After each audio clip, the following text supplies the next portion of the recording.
WRBL continuing to follow the displacement of 6 homeless veterans after a shelter in Phenix City shut its doors. The Veterans Affairs Office ended a contract with Safe Landing and awarded the contract to the Stewart Community Home.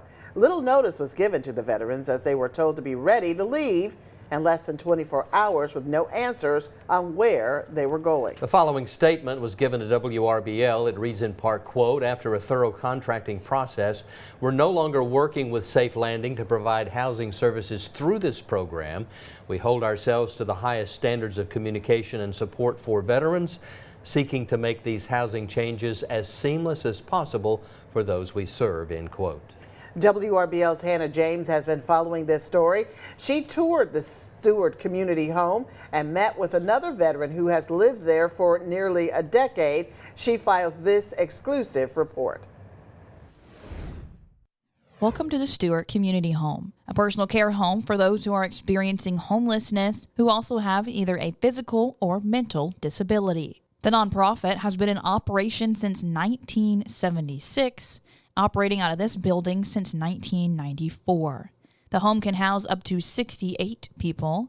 Currently, 4 of the 6 veterans from Safe Landing are taking up residency. For this group of veterans and the VA contract that we have, those veterans are coming in transitionally. They will come in for 3 to 6 months while the VA secures housing vouchers for them and gets them into permanent housing.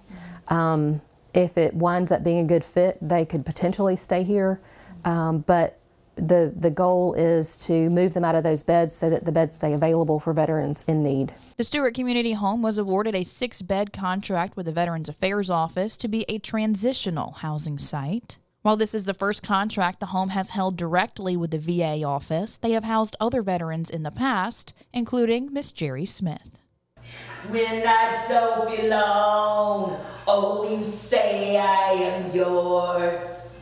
Smith has been a resident at the Stewart home since 2015. She served in the Army for 3 years as a supply clerk and driver. I got sick, very, very sick.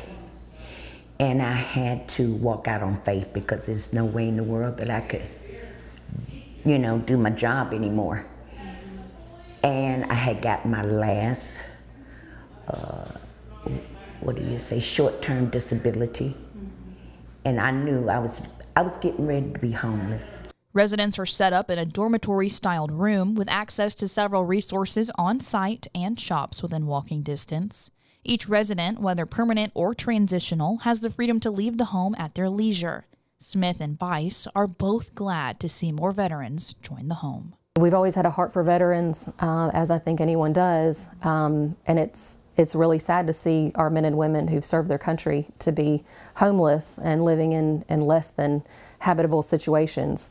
It is for anyone, but especially veterans who've given so much. So we are certainly honored that we're able to do that for them, and open to taking in others in need up to our capacity. A lot of our veterans are still living out on the street, and I'm glad to see that we're having more of our veterans know about this place, because this is a home away from home. This is our home. That was Hannah James reporting. Transportation is also provided to residents, getting them to doctor's appointments and to grocery stores. In addition, the Stewart home has 24-hour staff, including a registered nurse to administer medications.